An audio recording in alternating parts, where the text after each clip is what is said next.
Zach is a recent promotion from SDR to AE, and I had to get him on the show because he exemplifies a lot of great characteristics that we look for in top performers. And not only that, but he has a certain way of thinking that it goes to this. So there is a method to his madness, if you will. So a little background here. I want to set the scene. And this is important. So you graduated Dublin Jerome High School, earned 3 letters for your football coach, while also playing 4 years of varsity baseball. So football, dual sport athlete. Led your team to the co-conference championship in 2015, named Conference of the Player 2015, and was a 2-time all-conference selection. Not only that, went on to play football at Miami University, Ohio, Miami University, just for clarification, not Florida. Played all 4 years, Division I football program. Right out of college, went into home warranty sales, residential account manager for a IGS Energy, so a utility company, right, for folks like me and businesses that need to keep the lights on, right? After that, landed in his first SDR position at AirGarage, where we met.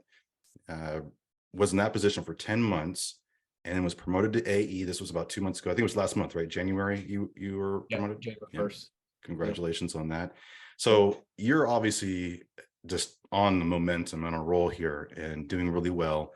And I know you're going to temper he's a very humble guy, so he's going to temper my talks to hear about him.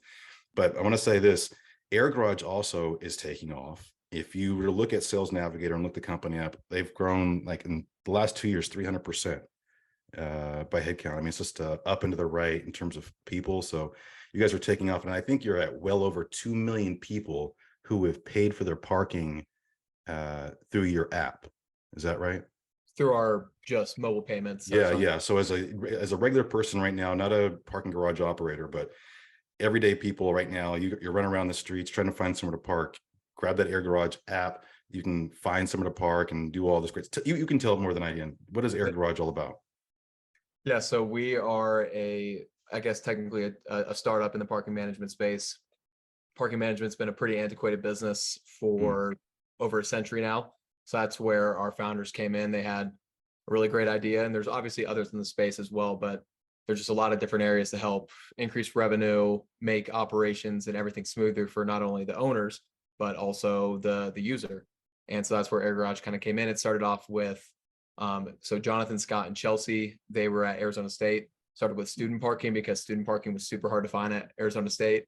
And then they worked with their first church, and then they're like, wait, the commercial real estate with parking, this could actually be scalable versus like the kind of driveway parking for students. So it's taken off from there, and I'm super grateful to be in the position I'm in now with AirGarage. It's kind of crazy how it came up too. I had 3 requirements for my next job because I was happy at IGS, like great people, absolutely, like super grateful for like getting the chance to work there too. I had no sales internship experience, like stats, and I went from bio pre-med to stats and analytics with football, mind you. That was crazy.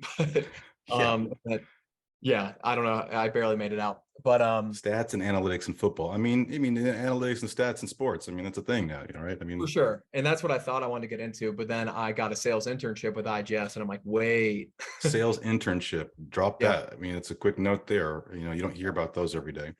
Exactly. And this was in the heart of COVID too. So they had moved to all remote, and I was like the last add in. They weren't too sure about me. So like, who is this guy? Like, he doesn't have any experience, but we've heard about him because it was in my hometown. So did really well there. And so then I took the full-time role, and again, like give them my all. So like when I left too, like, and I still keep in touch with all my leaders, Brian, Tony, Taylor, Brian, I can shout all you guys out. Ed, and one was a sales rep there, Ed, who was super good too. And he taught me some stuff that made me a lot better too. Cause I wanted to be, from the beginning, I'm like, sales is a craft, and that's something I want to get good at. Cause like we mentioned, and you actually tweeted out today, there's some parallels between sports and sales, which I can get into more. Yeah, and we will, because that's why I wanted to set the scene about, the football career. And look, if you get a chance, go look him up, Google, and look at his highlight reel. I mean, number 2, scrambling all over the field and just dropping bombs, running the field. I mean, the guy is athletic for sure, and exemplifies a lot of what we talk about when we think about athletes and the transfer to B2B sales. Yeah. So I think that's one of the real reasons I wanted to get on here and unpack this, because you really hit that for me. So, but it wasn't always, you've been on a roll with AirGarage. You've got the promotion recently, but it didn't always start out. It didn't. What I should say is it didn't start out so smooth. Tell me a little bit about the inflection point where you had a realization to turn things around and get to where you are now. Yeah, so I'm gonna roll off there and say, yeah, I'm not on a roll, but yeah, I ended up like finishing off strong and getting promoted at like right at the beginning of the new year. And my first day was like March 21st. So it was like almost under 9 months. But so the first, Well, and just yeah, real quick, I mean, just hold your thought, because that validates a lot of stuff that's talked about in the market. SDRs going to AE, that is a true, real career path that we aspire to. It is possible, and folks like yourself are realizing it. Um, but then the fact that you're getting your skills, you're moving on to the next level. I mean, it exemplifies what we talk about, and the fact that you did it within a year is also another data point that is validated, because often SDRs do move on within that year point. So, for folks that are designing in their career pathing, this is something that is real, and it should be. I mean, I would imagine you want to move your career on. You probably want to keep moving on beyond this at some point down the road. But I interrupted you. Keep going where you're at. good, you're good. So yeah, and also what I was kind of saying earlier too is I had 3 requirements: B2B, software, option for remote. So I get hit up out of the blue from Max Keefe, who also played football in Miami 5 years before me, was good friends with the older brother of a guy I played with. That was a connect there, interviewed and everything. But so really crazy, like how I even got connected with this. But yeah, so I knew it was gonna be tough, but those first 6, 7 months, especially in a startup when there's not a lot of, you don't have that household name, and it takes a lot of true, just like your tone is everything, how you open up a call, like your actual knowledge of the product as well, but being able to make them take you seriously first, because it's a bunch of commercial real estate owners who I'm speaking with, so it's not your typical demographic for a tech sale, if you will. That's yeah, it's different because Yeah, these no, guys it is. Yeah, I mean, there is love it's tech first. generally it's SMB as a Yeah, category, right? Yeah, yeah. yeah, exactly, and a little bit of enterprise, but again, it's a lot of Mm, people who aren't typically thinking about more of it like an efficiency side or a tech side of their parking side. They're just like, here's my money. right. It's a money making asset. So uh, one of the biggest things I remember was when actually, so our VP of sales now, Matt, he came in about 3 or 4 months later. You helped me a lot at first too, I will say, Thank and you. like Carol was great too. Like I know you guys were absolutely foundational in the beginning, and Matt has obviously Yeah, just taking been, it. Yeah. yeah, an incredible addition. And so I'll never forget, I had a call that I thought was like, I was like, oh heck yeah, like it was like 15 minutes, like we had a great conversation, I It's a thought. cold call, just be specific. Yeah, yes, Yeah. yeah, cold Mhm. call, yes, it's a cold call. And I finally got like some good info and long conversation with actually a Denver owner. It was a couple months before I moved out here, and Matt and I are listening to the call. He's like, dude, this is not good. Like, Ooh. yeah, and we're gonna get into this side of it too, but and I needed that. Like that's exactly what I need, because I was like excited to show him. I'm like, hey Matt, listen to what I said here. It's like he's like, you gotta change your idea of what's good, because this isn't good, and I need you to That's great practice advice. this more. Like because we have there's value props that you got to be able to Right. just rattle off right away, like increased revenue, lower costs, better enforcement, or just less hassle and headache. So when someone asks you what do you do differently, I was kind of juggling between them, like, oh, well, we do this, and we kind of a bunch of uhs, and I Mm. thought since I said it, it was good, and it Yeah, I was got just it out. exact. I got it out finally. I got to that point of the call It just too. wasn't as succinct and wasn't, Exactly, enough. it Okay, wasn't yeah. there, and Right, that right. was honestly such a huge. It was about, I think it was in, it might have been in June. So I think it was like his first couple weeks, and it totally. I was like, oh my gosh, like I am not good. I need to get good. I am tired of acting, saying that I want So it to wasn't get. just the call though. I mean, you're for all sake, for full transparency, your numbers, the booked meetings that we Oh get yeah, measured on, you were struggling a little there as well. yeah. At first, for sure, Hmm. and then it was a little bit tough because we didn't have much of a process, and that's where Hmm. now we have much more process. Since we're early stage, we now we have a sales ops guy, we have someone underneath him, and we have a lot of that stuff taken care of now. But Good. yeah, at the Yeah, beginning, the that infrastructure. Yeah, I definitely felt like I was struggling. I mean, every day I was really doubting my ability in sales. I was like, maybe I'm not as likable as I thought. Like, No, man, no, this I'm is like, this is what we're here to talk about, is exactly yeah, these things. This is the yeah, headspace that, mhm, we get caught up in when things aren't going, as smooth as we hope for. Because you're used to being a top performer. You're used to standing out. You're used to, working hard, getting that starting position and those sorts of things. And to not have it click in the beginning, I mean, I'm sure it can get you into a dark place. I know. absolutely. And I actually did kind of go through some of that similar with football, and that's where I kind of put it all together there. Where I'm like, I Mhm. am doing something similar that I did in football. In Miami, it never panned out how I thought it could or would, Really. and it's my fault. And it took me kind of like a year, 2 years to realize, I can make a million excuses and be like, oh, well, this coach didn't want to play me. I had this injury. But no, when it really comes down to it, I wasn't doing enough outside. My actions outside of football were not aligned with my goals. Mm. And that's where it really like also clicked, is like, yeah, you can show up every day and work hard, but what the hell are you doing outside of that? Like the hours that you're required to be there. And that's when it really came together. I'm like, I'm doing this again. It's almost like it's another, it's Wow. repeating Like the a past. pattern. Yeah. Exactly. Where I'm like, why am I not at this level yet? Why am I not as good as this guy? Oh, wait, this guy is in the film room every day. This guy is going to treatment twice a day and on time, getting good sleep, eating right. Like, and it's the same exact thing in sales and other jobs as well. But sales is, Well, I we're here to feel talk like, about sales, yeah, and in your yeah, career specifically, yeah, and what's worked for exactly. you. And Hmm. it's very much based off of performance. So I'm like, I'm Right, not listening to calls exactly. every day.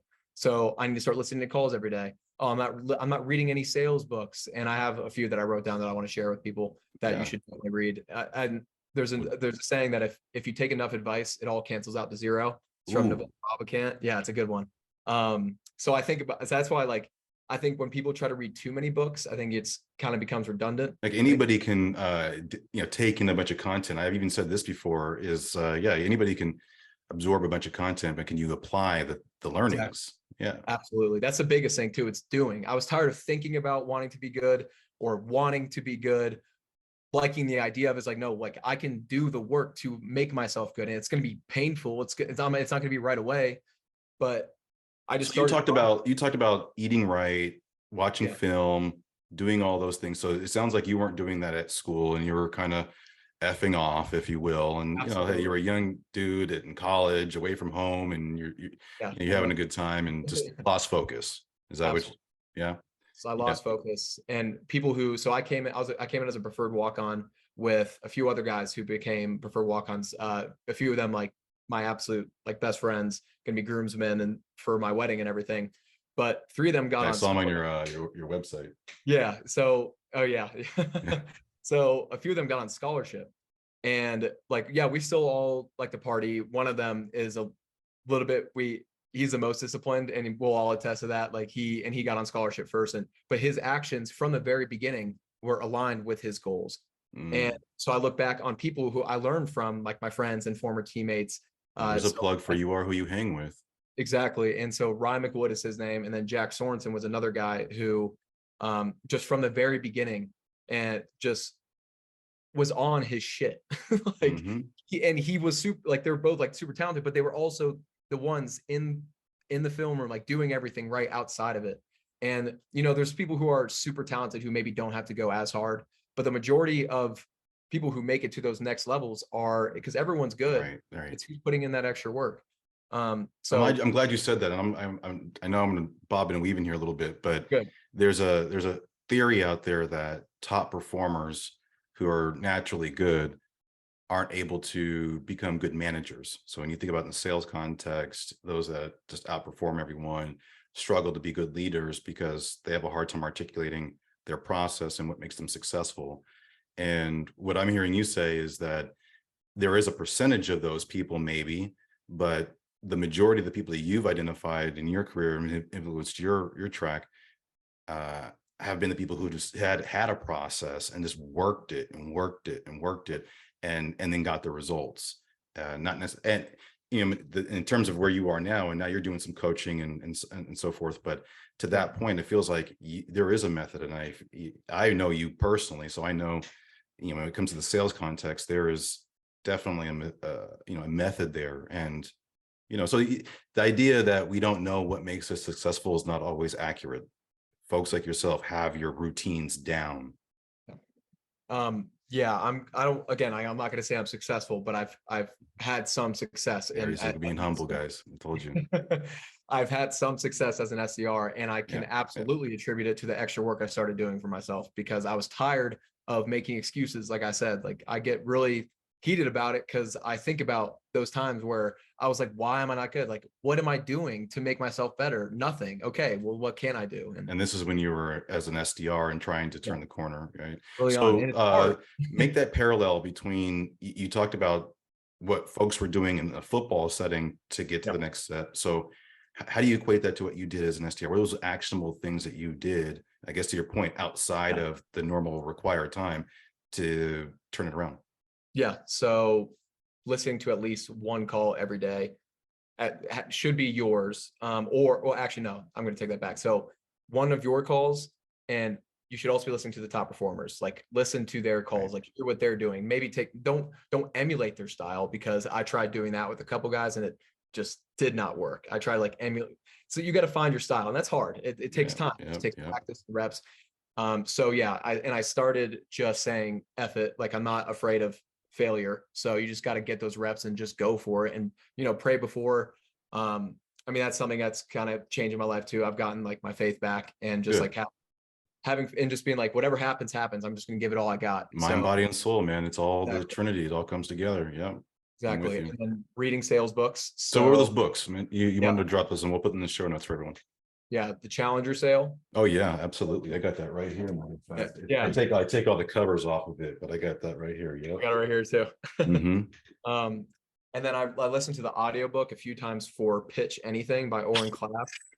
Yeah. That's right here too. That's right here too. I'm not Yeah. playing. Yeah, It's here we all go. about, Pitch anything. And and we didn't plan these, guys. We didn't plan this. no, not at all. I was like excited to bring these up, and I love that you have those. Absolutely. Refer So back that to them was often. like, also follow Bowtied Sales Guy on Twitter. I'm plugging Bow him. tie sales guy. Okay.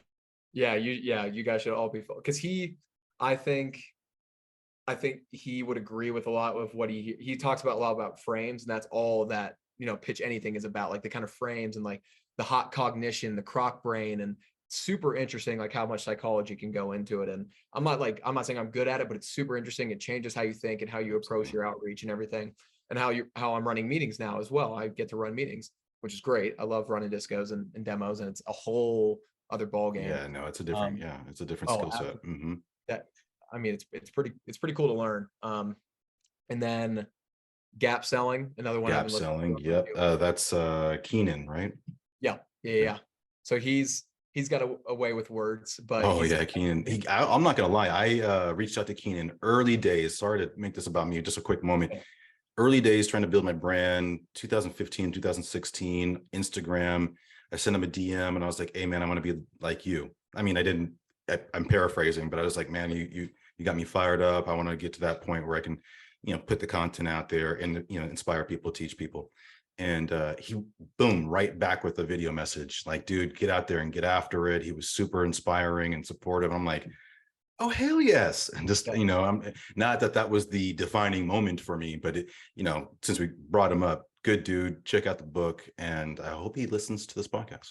yeah, me too. That'd be dope.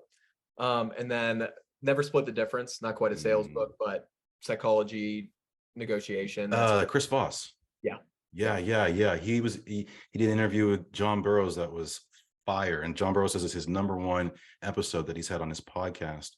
um he talks a lot about being on a rush to get yes as a problem, like we should be absolutely. right. And I think that it just Absolutely. You can't be changes afraid that of little bit the of no. change in your message.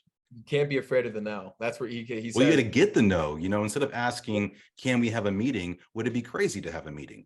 yeah, That subtle change can be significant. But anyway, sorry to distract you again. I do that. we're good. And well, and so yeah, books. I just started just like little, instead of watching like, and there's nothing wrong with shows, and there are tons of successful people who don't, have these processes. And I'm not saying you have to do this to be successful, but if you're Right, right, someone right.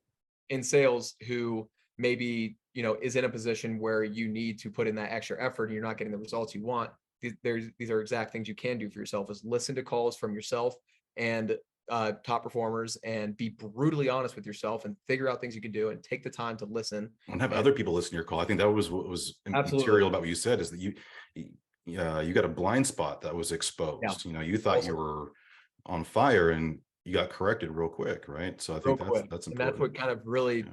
changed It's the everything. importance of coaching, and that's what we Yeah. do. It's not a comfortable place to be in all the time, giving people feedback and telling them maybe what they don't want to hear, because I'm sure in that he knew he was about to break your heart a little bit, Oh, for sure. but we both know him. He's not gonna hold back. He's gonna let Yeah. you know, right? But No, he for sure. He's mentioned to me before too. He's like, it's not easy doing that, but it's right, like, right, right. you got to do it. And if you can't, my thing is, if someone can't handle that kind of feedback, then I mean, I don't want to say you don't want to get better, but you don't want to get better. If, Well, that's where it goes to coachability, right?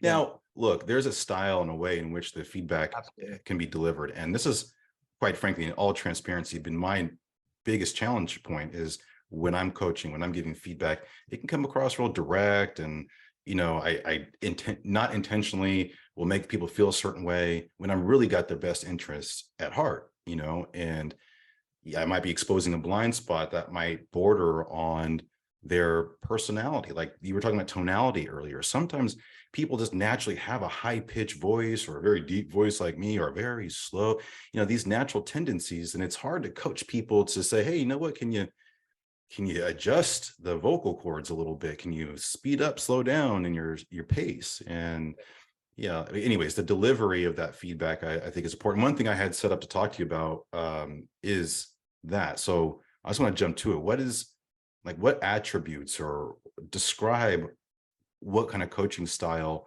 would get the most out of someone like yourself? Just direct as hell. Okay. And obviously, so in football, there was a lot, college football more. There was a lot of you suck. um, Well, we like, can't talk like that in corporate America. yeah. So they wouldn't, some of that stuff, but I'm like, I've heard that before. So yeah, it hurts when you get told like this isn't good, but you need to Oh, be good point. told straight up. Right. Yeah, instead of saying you suck, be like, hey, this was not good. Hey, you have these strengths, like maybe you should lean on that more, and here's some tactical things you could try.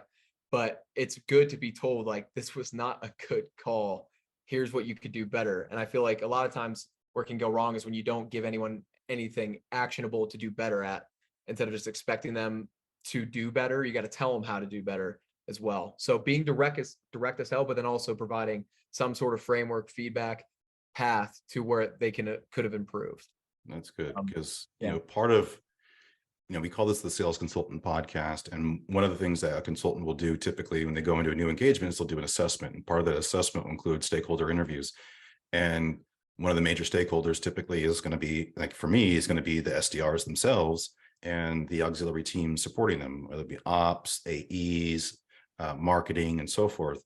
So you're always trying to get that real frontline feedback. What's the real here and now and current situation and realities that are happening in the front line? And how can we, and a lot of times it's hard for a direct manager to have that, like, how can I get better conversation? So that's why I wanted to ask you that question, because there's a manager out there like myself who's trying to get through to their people and has every best intention to do so, but might be coming across a certain way when they don't intend to. And so being mindful about, okay, what is it that what is it that someone like a Zack would respond to that will help me, right? Because managers, we don't get a lot of, coaching unless you've worked for a large organization like myself. At Verizon and Dell, they have these like year-long programs they put you through to help you understand how to manage people. But generally speaking, in smaller organizations, you go from player to coach without understanding how to coach. yeah, And so this is why it's important to hear from you as someone who's still in an individual contributor capacity to say, look, if you want to get through to your people, what you just said is what you need to do. yeah. Be direct, but then provide steps for them to take to get better. Versus, I've heard many times where the people just tell them that it's not good. This was bad. This was bad. Okay. Yeah. So I do Well, want to say something go, too. yeah, hit me. This is way unrelated. It was only 3 years of varsity baseball, not 4. So Okay, I think good. if Okay. For whoever the saw it, fact checkers out there. yeah.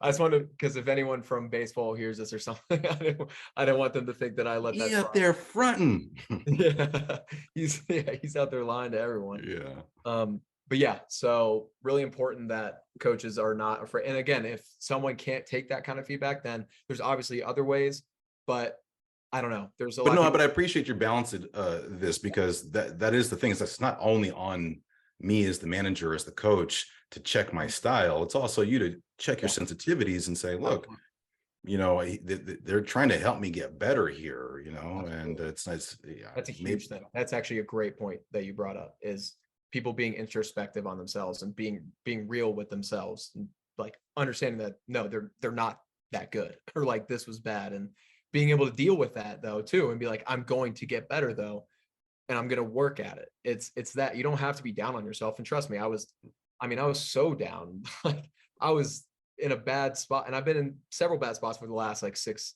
years, or like through college football. Like that was like one of the darkest times. Also a great time, don't get me wrong. Right, But right, like during right. the week and stuff, Obviously.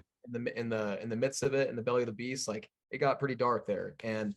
Um and I started again to notice those patterns, and it's just being able to reason with yourself, like where you're at, but where you can get yourself. And there's that saying, there's a couple things I want to say. It's what we've talked about. One is, and I just posted it recently. It's not too late to become the person you've like always wanted to be. You can Right. always start making those habits, those changes. And Eric Thomas this is one of my new Mhm. favorites, and has been for a while now. Is not, so I guess not a new favorite, but one of my favorites is don't be upset about the results you didn't get for the From the work you work you didn't do. did. Right. It's fire, Exactly. so fire, Exactly. and it hits me hard. I'm like, dang, like I definitely was upset about the results I didn't get for the work I didn't do for a while, and And it's easy to blame the comp plan, blame the leads, blame the territory, yeah, blame all your environmental conditions. But the minute you take personal accountability, deploy absolutely. self-discipline, anything is possible. I was talking to other guests, and they were talking about how sales changed his life and created an opportunity for him, his family, and to do things that he might not have been able to do because of his background. By going into sales and getting the skills, it transformed his life. And so he's really passionate about that. So that's the thing about what we're in here, is that you can control the fruits of your labor, Definitely. because the harder you work and the smarter you work, let's not lose track of that. But Okay. I mean, any very tremendously successful person, I think, always, in my experience, attributes it back to just, obsession and hard work, and putting the rolling your sleeves up, putting the work in. Quick Absolutely. question for you. I'm going to transition a little bit, because you were talking about being in a dark place and be struggling, and so. But around this time, you've gotten engaged as well. We just mentioned it Yeah. earlier. You got the That was green. before that was before that was December 21 now. Oh, so you were already engaged. Yes. Yeah. Okay, so And it's May 27th, is when you and Kelly look like a perfect couple. I love the pictures.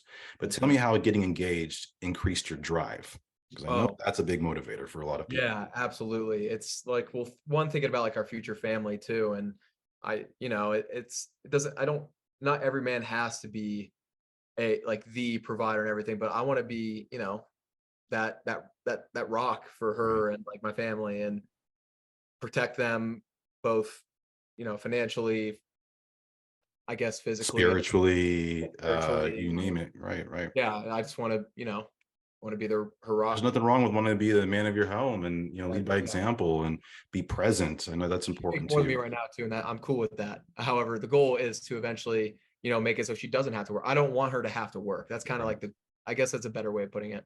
I don't want her to So have to. man, you've got to work your tail off, right? Hell So I mean, yeah, man, that's, and I'm okay yeah. with it. I Yeah. want it. Like I literally, I seriously, I want it. I feel more purpose, and like I love it. I like work. No, not every day. It's not like I wake up every day like. Actually, a lot of days I do get excited, but it's not like there are tough days. Like even today was tough. I didn't get like a more as much sleep as I usually do, and like I got like 5 hours of sleep. I still got my leg workout in. It was a hell of Mm. a workout. I still got up and like pushed through it and gave like my all today and stuff. And it's just making that choice every day that regardless of how the hell I feel, I'm still gonna not waste this day and do what I can and get everything I can out of it. So Okay. we'll tip it there. Yeah, no, I appreciate that, man. And, getting, I know when I got engaged, that definitely fired me up in a big way. When I had my kids, young in life, that it's like these things create a lot of compelling momentum for us and urgency to get after it, and kind of forces us to focus. And, I think it's good for people to stretch themselves that way and take on that additional responsibility and have those stretch goals, so that, and you figure it out along the way. I think some of the best advice that was given to me by a manager early in my career, I was getting ready to make a big decision, and he said, "Go for it," because I didn't have like the path. I couldn't see how I was going to be able to make this thing happen. I was trying to buy a house early in life. I mean, I was not like, how am I going to be able to afford this? Like, really, it was Yeah. scary as hell. And he said, just do it. You'll figure it out. You'll find a way. That's how we are. And when you put yourself, those circumstances around you, getting engaged, getting married, having goals where you want to be able to be the primary breadwinner and provide, and so that she can, that's, yeah, that's a big lofty goal. But you'll figure it out. Right. Yeah. Rapid fire for you though. So I promise I wanted to get these things in, and because you talk about um, the workouts and the routine, talk to me about your daily routine and talk to me about your activity levels, because those two things, right? So every day you have to attack the day in order to be successful in sales, right? Your activity levels, you're making contact with people, but it's not just the activity and the calls and the emails. There's a holistic approach that you take to this. Yeah. So daily, now it's morning workouts. I'm waking up like typically before 6. I don't work out fasted. I don't agree with that. I don't like it, at least for lifting. So have like Well, thanks banana. for telling me that, because that's what I think about when I think about working out in the morning. I think trying to lift weights on an empty stomach. That's So I recommend a banana and honey. Anyone listening, it's really good. And then maybe like a little bit more fruit, or like something like pretty easy to digest carbs. It gives you more energy. And some electrolytes. And first thing that I don't talk about enough, very first thing I do every single morning is chug a liter of water with electrolytes. Absolutely just down it. That's no coffee, nothing is coming in before, like, I'm downing that water with electrolytes. It's important to note that. no. I use Soul Salts, so I'm plugging like a product. I don't have a discount code for this, but it's SOL Salts. The guy sold. Will be in the show notes. Yep. Yeah. So it's good stuff. And then work out, get back. Also sauna, get back, cook my breakfast, and I'm usually like starting work by 8. Maybe 8:30, 8. I kind of give myself a little flex zone. Well, there's a note there too, because there's some cats out there that ain't starting working until 9 o'clock in the morning and just rolling out of bed and hopping on the laptop. Oh, I can't do that. Yeah. I mean, I won't be. I'm not hating. I'm just saying, like, some people can do that too, though. Yeah. And that's why I want to have, like, so there's some nuance to this, and that's where like a lot of like hustle culture. To each his own, et cetera, et cetera. Exactly. Mm-hmm. But for me, that just I would not be getting this quality of work that I would want. So yeah, then I work. So you started work, you hit 8 o'clock. So are you checking email first in the morning? Are you reading articles? Or are you hitting the phones? Do you have some morning stand-ups? Like, let's get into the work mode of being productive. A lot of positive self-talk. Okay. Which is something I don't talk about a lot, and I kind of forget. But yeah, lots of. I posted about that just recently. This imposter syndrome is real, man. It's that narrative in our head. You got to get those affirmations in. Yep. Absolutely. And they only work when you like start like applying it too, and just like going out there and doing things. Like, so a lot of people, I don't know, you kind of hear about a lot of people doing like affirmations and stuff, but it's almost like cope. I feel like for a lot of people who, I don't know. And for those that are listening, you said cope with a P, not Coke. Yeah, cope, COPE. Yeah. Where people are applying it, and I do it because I'm like, I'm about to go out and like, cold call and hold meetings and stuff, and like I got to be, on my shit. Like, I can't afford to be. It's game time, and that's how I go to like discos. Peak state. You got to be in peak state. Exactly. Yeah. I can't make excuses like, oh, I'm tired today, I didn't sleep as much. Like, I'm hungry and have breakfast. Exactly. I skipped breakfast yesterday because I'm like, work comes first. I'll be fine. I don't need to be optimized. Like, I prefer to have my high protein. 4 out of 5 days you're going to do that, but sometimes you got to do what you got to do. Exactly. And that's like something I like a lot of people on like the fitness side, I feel like don't talk about enough, is where like you don't have to be. What you do need to do though is not mess up twice, and get back on the wagon. Right. And so it's the bounce back. It's like you can slip up, everybody does, but can you jump back into gear?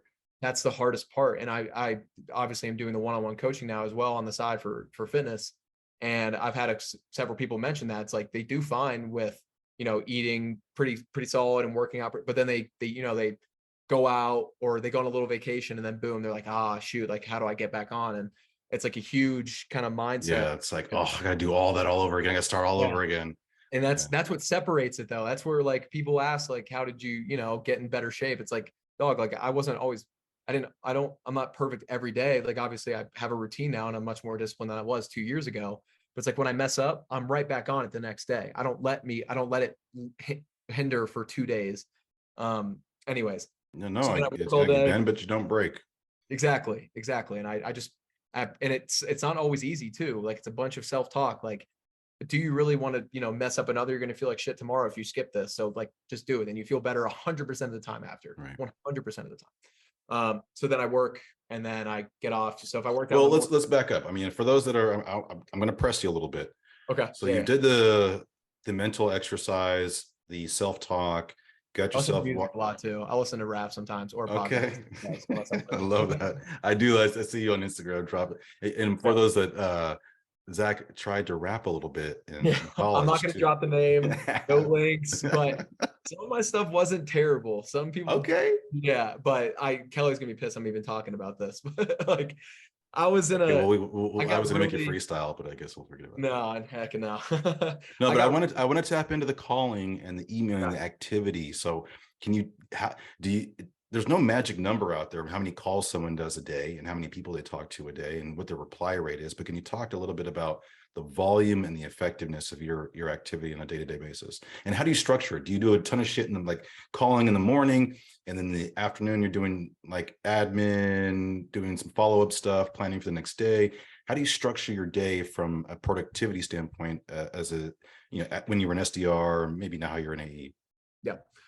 So we have Mel, who became our head of SDRs. Right. She implemented something great for us, was just having those blocked out times, because I didn't have that for the first Time 6, 7 blocking. months. Yeah. Yeah, and which Hashtag. was super effective. Honestly, it just made me think differently about my day. Like, okay, like what she brought up too, and which is a great way for me to think about it, was not getting, like, running my day, not getting ran by the day or Right, whatever. right, right. Don't let your I day had run too many you. days where the day would be over, I'd be like, what just happened? Like, I did like 15 calls, but it felt like I made 100. Like, so what I will say is, so I'm making like anywhere from, right now, so I'm a full cycle account executive. So I'm in Right, right. charge. So you're doing discos and working deals with a pipe. So it's not like you're, Exactly. 100% time.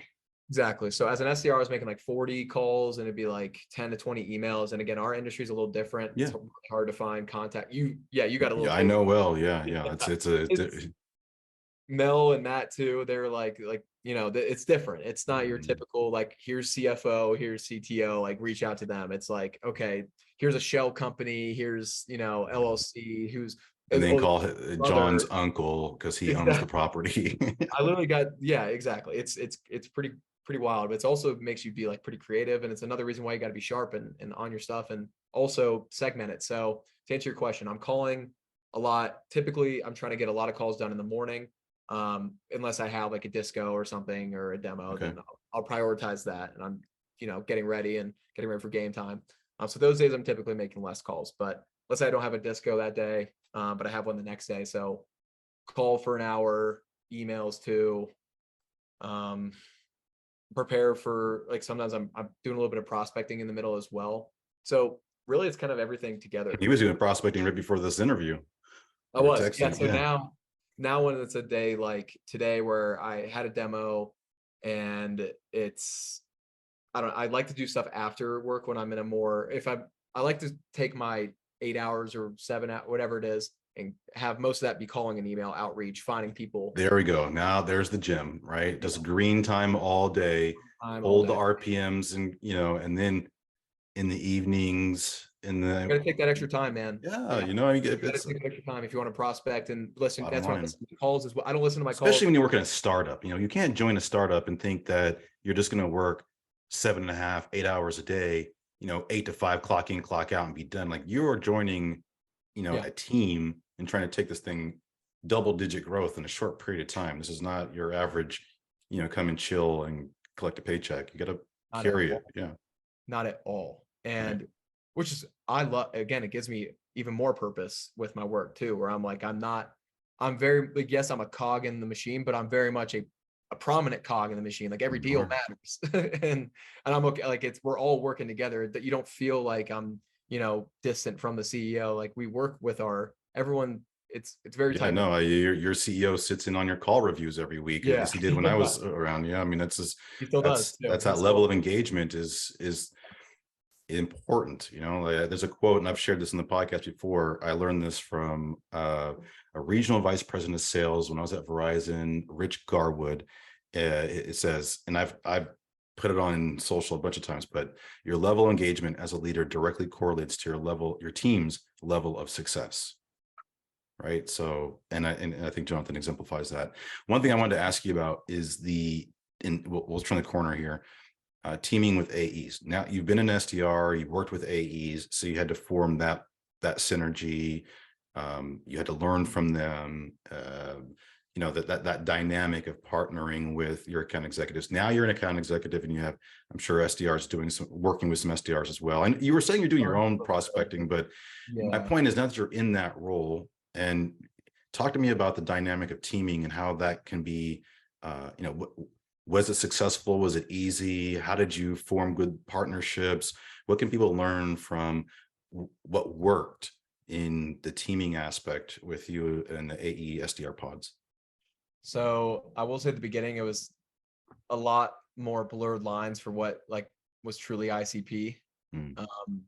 So now I think the quality of the leads that are being brought to AEs are just significantly better than, we're still bringing like like a lot of quality, but there was also, some lots that, we wouldn't take on nowadays.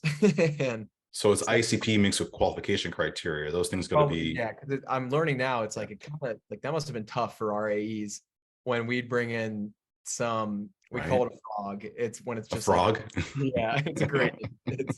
And not a grenade. Yeah, no, we call it a frog, and it's a whole story. But so I can see now where like they were always great with us though, and they knew how freaking hard it was. Right. Okay, that's good. They were with us, and that's what was kind of great. An important point. They'd all been a part of it. They knew how challenging it was, and so we were all like super supportive. I mean, I can't say like enough about how supportive like my 3 AEs were, Blake, Ethan, and Chad, throughout my like growing process. Shout out. Yeah, and Brooke and Carl, like, who came in. Hey, Carl. Hey, Brooke. Yeah, heck yeah. Like, we were all like super, like everyone supported each other. Everyone tried to make each other better. And I can witness to that. Yeah, exactly. And it stayed that way. And now we have some new team members as well who are doing well. And yeah, we bought in together. That's kind of where it really what it came down to. We knew what the goal was, and we just tried to make everyone better. It wasn't as much, there wasn't really ego involved. Like, obviously you got to worry about yourself. But there's also still that sense of like, we're all trying to make this grow. Like, everything we do matters. So, let's put in the damn work. Hell yeah, man. I mean, it sounds like a very healthy culture as well within the organization. So that's huge. And that's there's a lot that you can unpack from what you just said, whether you're an individual contributor or you're an account executive working with SDRs or vice versa, your revenue leader, CEO, like there's a lot of lessons that just came out of, that final piece. Last question for you, and I'll let you go. What does this mean to you? You can't just wish for it. Talk about that. That's a quote that you dropped on me when we were doing our prep. Talk about what that means to you. You can't just wish for it. I know your why is important to you. You talked earlier about wanting to be a present husband, father, eventually brother, son. Like, you want to be present for those that are around you in those relationships. So that why is important to you, and you're trying to make everything of your career. But tell me, what does it mean when you say you can't just wish for it? I think it just means you got to be willing to struggle and put in that. I guess the common theme has been putting in that extra work that a lot of people are afraid to do and like want to talk about doing it. Right. There's a lot of people that say they want to reach certain levels, and there's a reason there's like a 1% of people that like reach a certain height, and I'm obviously not even close to whatever 1%. It's a very like pocket, or not pocket, it's a very nebulous term, if you will. Right, no, I get you. Yeah, it's the top performers. I mean, it's exceptional. Just like, and I think for too long I kept thinking I should be reaching that level, and I compare myself a lot to people, and I've been working on that a lot. And I feel like, but no one sees what actually is going on behind the scenes and what a lot of these people have done for so long to get to where they were. And it's like, I learned very quickly that,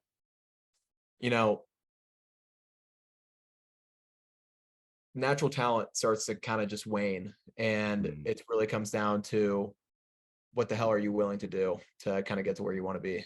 So can't just wish it. can't think, why am I not here? What the hell are you? Just look, it's again, just looking in on yourself. Like, what are you doing to get to where you want to be? Is this aligned with your long-term goals? What are your daily habits? And it's not like I don't have fun. Like, I like to have a drink. Like, I like to do whatever and have, but I have, obviously, I will say that I've cut out going out a lot more out of my life. Fresh out of college, I was doing it every weekend with my buddies. It was a great time.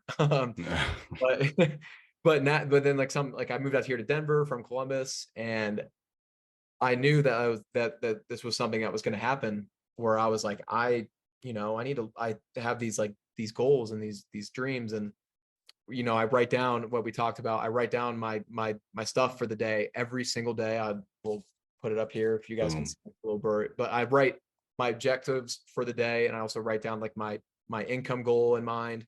We have a revenue goal for our company that I write down every day Oh, now. wow. There you go. Yeah, Bought in.